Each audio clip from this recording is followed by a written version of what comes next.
next speaker hails from Fireish Village on the Quarantine.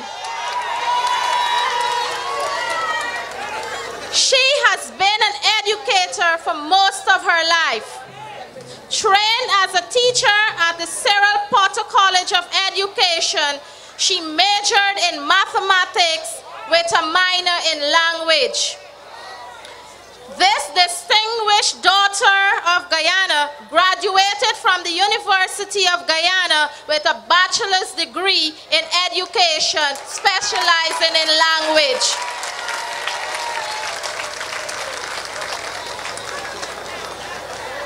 Her love for education drove her to earn a postgraduate diploma in education administration. A former head teacher, former lecturer at the Cyril Potter College of Education, and former CXC examiner.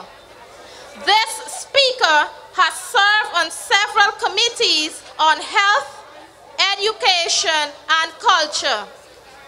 A married mother of 4.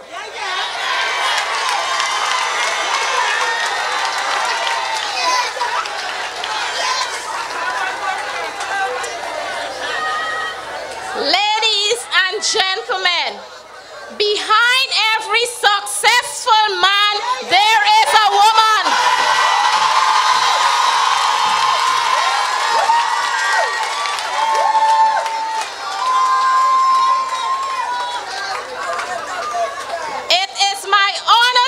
Introduce to you this evening the better half of our Prime Minister in waiting, Miss. Ladies!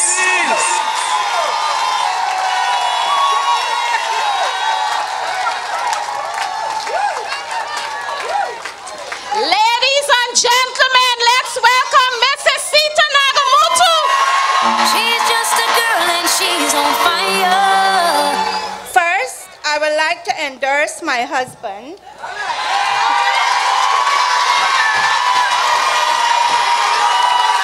as the Prime Ministerial candidate on the APNU AFC slate. I know his passion for unity and for a better Guyana, since we struggled and sacrificed together for many years.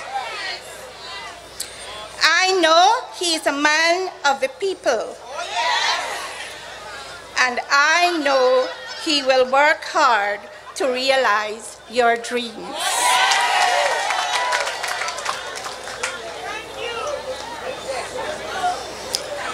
My Guyanese sisters, youths, and everyone present here this evening, we all know that there can be no real progress where there is no accountability, no accountable government.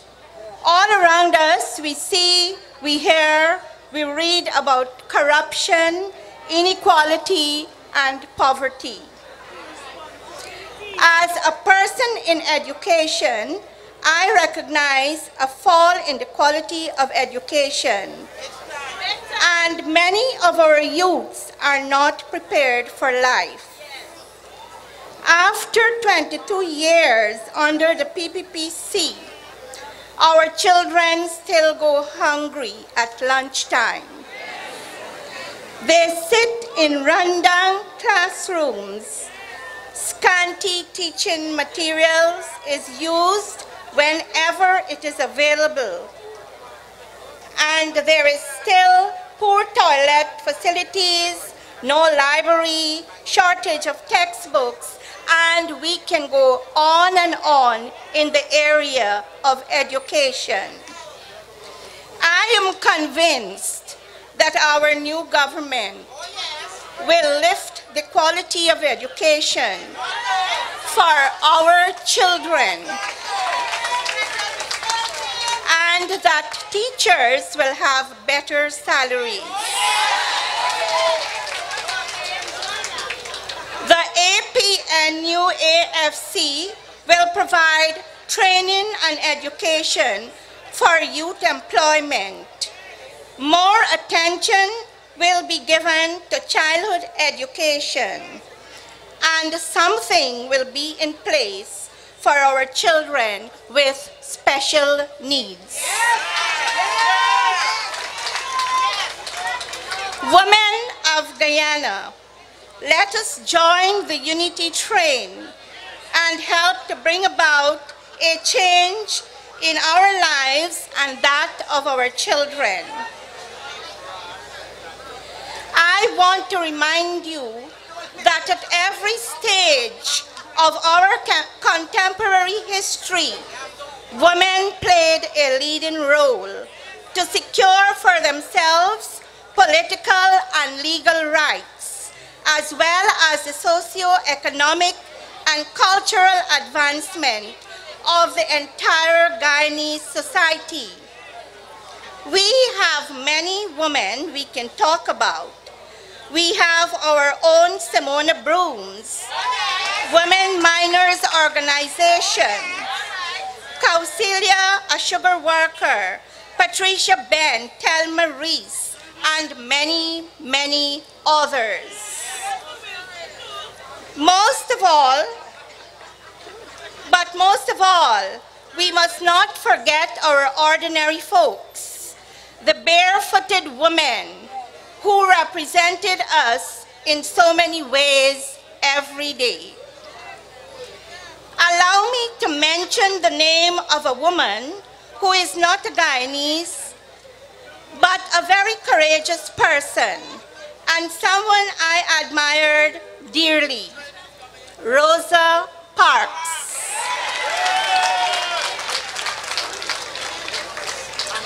An African-American civil rights activist. She defied racial segregation when she refused to give up her seat in the colored section of a bus to a white passenger.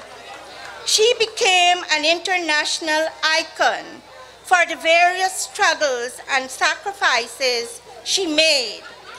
So, why am I saying this to you? Because many of us, our families and friends, ride freely on the bus when they visit the US. But a brave woman had to make this a reality. Colored people like me and you can now ride any bus, sit anywhere, and go any place in the US. So you see, Guyanese women, my dear sisters, you have to ride on this unity train so that our children and our grandchildren can enjoy unity and freedom long after we are gone. My sisters, we know we are stone crushers, but we cannot stretch the dollar anymore. Things are hard for so. People say on the street, and we know that too. But this will change. When you vote for the key, when you vote for the hand on the key, there will be an increase for pensioners, better health care for women and children, and a safe environment for all. We have many more things for you, but you have all heard all the other speakers, and they have outlined quite a few things to you. The APNU, AFC, has a will for you, and in that will, there is something for all of us. The PPPC has already willed everything out to their children, their families, and their friends. Check the nomination list if you haven't heard or you haven't read about this. I say to you this evening, my sisters, we deserve better leadership and governance. I ask you to vote for David and Moses.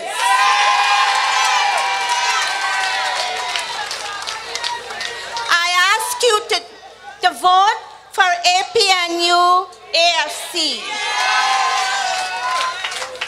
I ask you to join us in this unity train and let us move Guyana forward.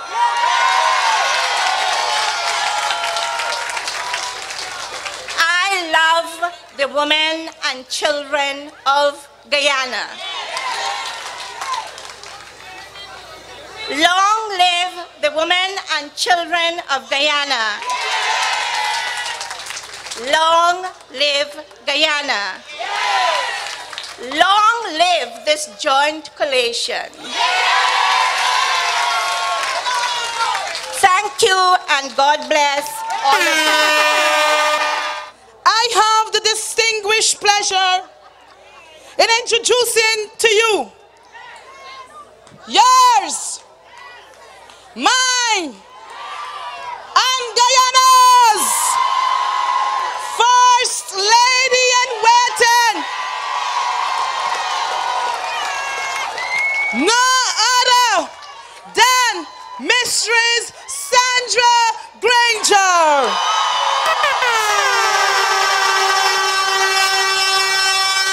Before I give a brief intro of Mistress Granger, permit me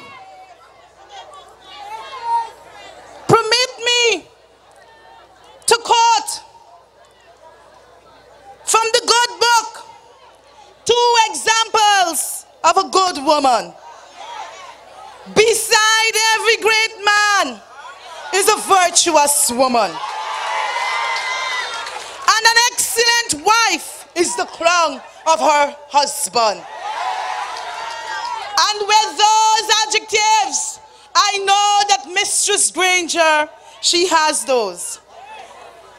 The next speaker was born in Georgetown and spent her school holidays in Mabruma, Barima Winey region, with her family there.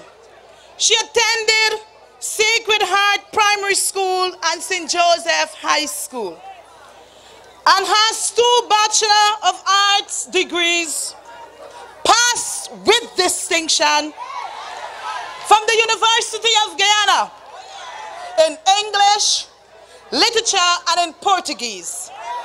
She also holds a Master of Arts degree in Brazilian literature and a graduate certificate in Latin American Studies from the University of Pittsburgh, USA.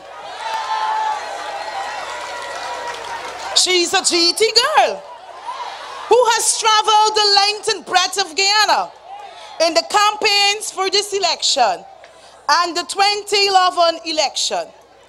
She has seen how Guyanese live and work in all the regions. She has had to wade into border market in the rain. She has had to wash her clothes in the water that comes out of our taps.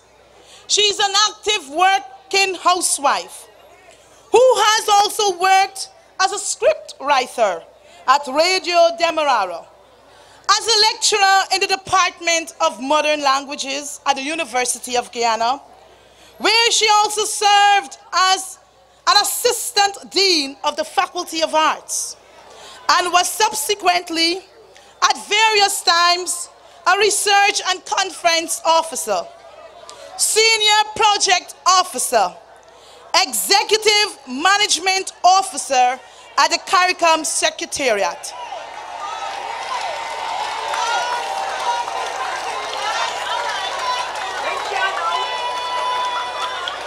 She retired from the Secretariat in the position of Program Manager, Conference Services.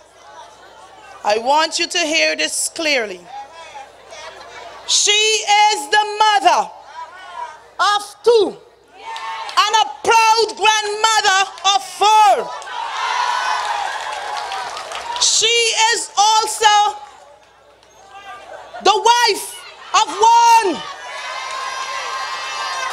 My brothers and sisters gathered here at Merriman's Mall, I am honored, and I call upon you to join with me in welcoming Guyana's First Lady in Waiting,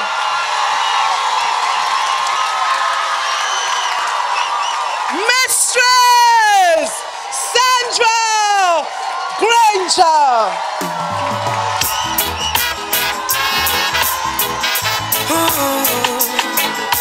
Natural beauty, you know.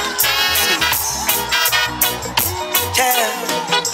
No, I've never been someone shy until I rise. Still I had to try. Yeah. Oh yes. Let me get my words right and then approach you. Woman, I'll treat you like a man is supposed to. You'll never have to cry. No. I know everyone can relate to when they find a special someone.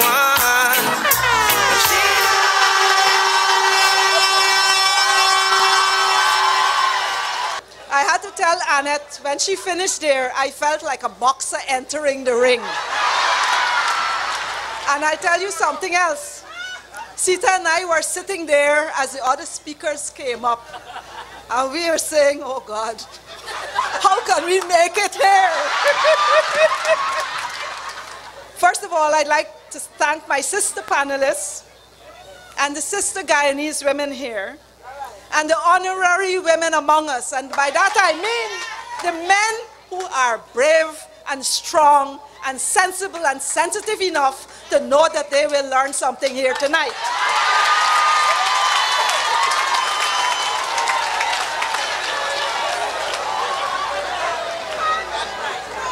I am very honored to have been asked to speak here in this forum, at this time, at this rally.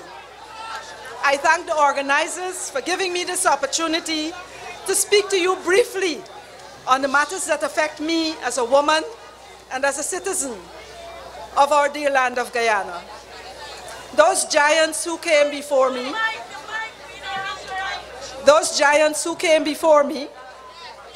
spoke on issues relating to health, education, teenage pregnancy, trafficking in persons, job creation, poverty, violence against women. Sita and I are coming out as the housewives we are, and I'm happy to tell you that we have brought our own experiences as daughters, as mothers, grandmothers, as economists, because we have to balance the household budget, social workers and counselors to our children and husbands and relatives as the time calls about it. And these are jobs that we do, as we say, unwaged work that was popular long ago. And as I was thinking about what I should say to this gathering and feeling very nervous about following the women who came before me. That's all right. We got your back. Thank you. Thank you. I started to think more and more about this country that we all love. And I recognize that, make no mistake, Guyana is in crisis. Okay, I say this because having accompanied my husband David around on his visits and his meetings up and down this country, I can come to no other conclusion that we are victims of domestic violence, and I will tell you why I came to this. And listen carefully. I was reading a little booklet about domestic violence, and I was reading about the pattern of behavior of the abuser, and you will tell me who the abuser, who you think the abuser is. It says, the abuser fears rejection and uses abuse to gain control.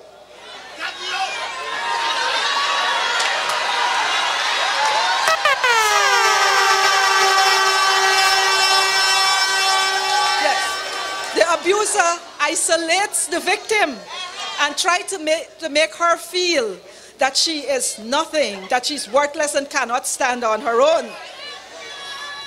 The abuser blames the partner for the problems, shows extreme rage, has the desire to teach the victim a lesson, threatens the victim, then makes promises to change his behavior and brings her presence. We, the citizens of Guyana, have been abused by an administration that believes it has so much power over us that it cannot stand any criticism of any kind. This is why we have been victims of cuss-downs and bullyism and threats of slaps if we dissent.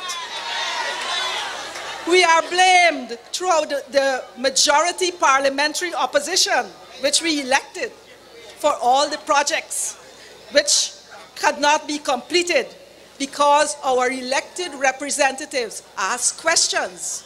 How did you pick this person to carry out the project? Tell us why this money was spent and where it was spent. We have suffered from the wrath of an administration which becomes vengeful and threatening if any voice is raised against it. And as our country has entered an early election season, this government has begun to make promises of change behavior. They tell us, we will investigate corruption. We will do this for you, and we will do that for you, because we care. And then they are now distributing presents. A $10,000 for you, call that an education grant.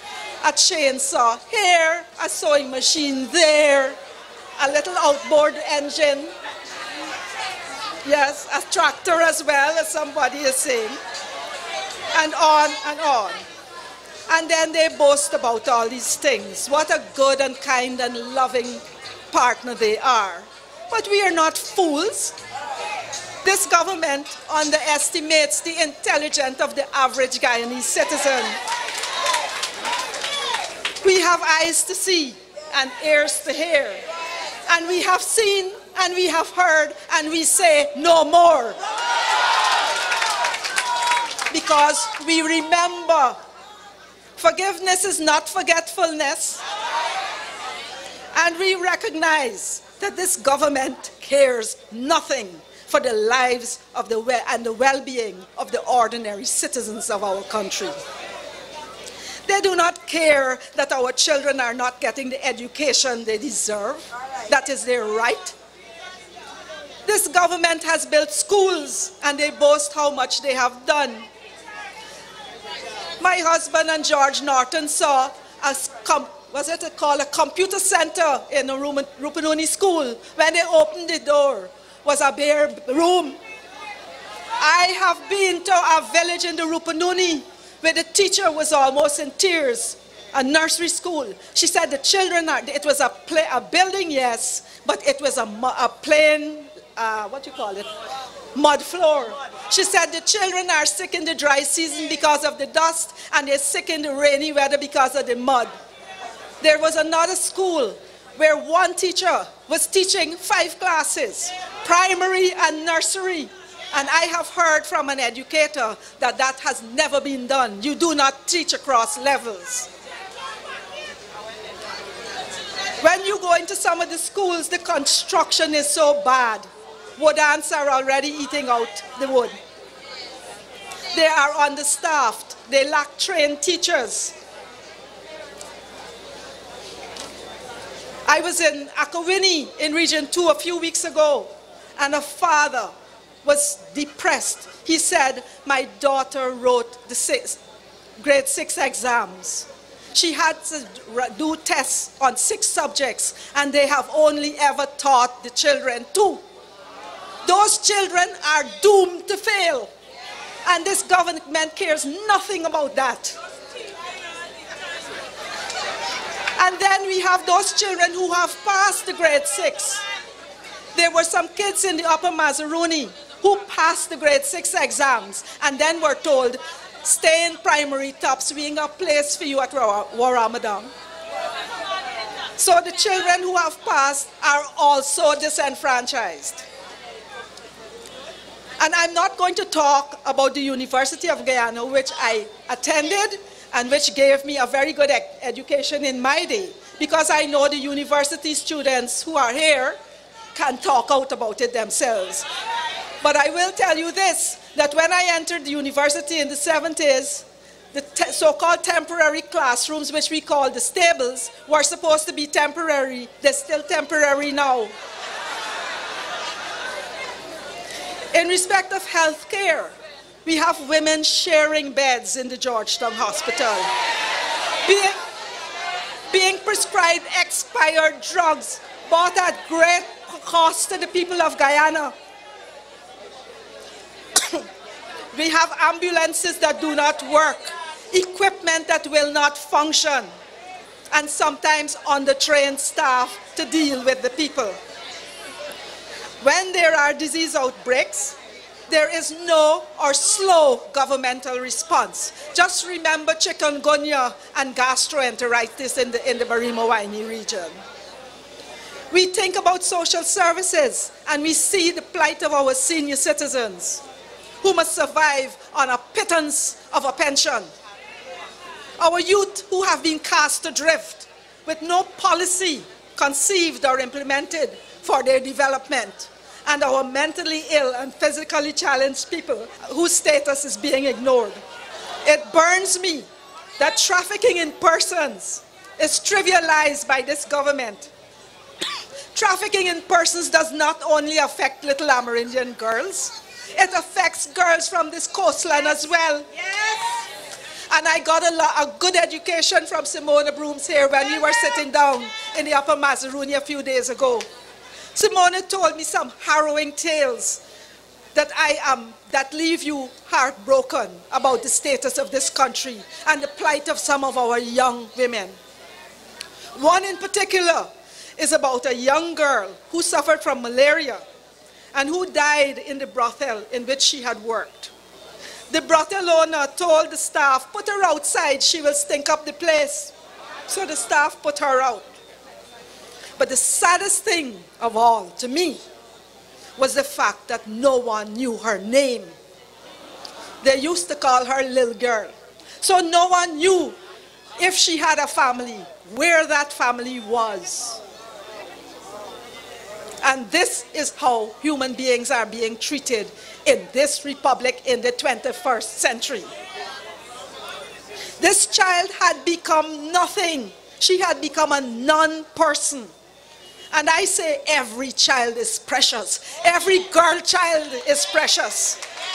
And no child should ever have to suffer like that. These are some of the things which have led me to believe that we are the victims of domestic violence. And we have been the victims of domestic violence from an administration that cares nothing about us. We have seen the performance of the PPPC over nearly 23 years. Better must come. It has to come. This is why I urge everyone tonight to go out early and vote on the 11th of May so we can bring about the change our country and our fellow citizens need. Vote for change. Vote for APNU and the APFC coalition. Put your X next to the palm and the key. And bring out your family, friends, neighbors, and even the people you're passing in the street. Ask them, you vote yet? And if they didn't vote, help them to go and vote. Our country needs us. and we need our country back.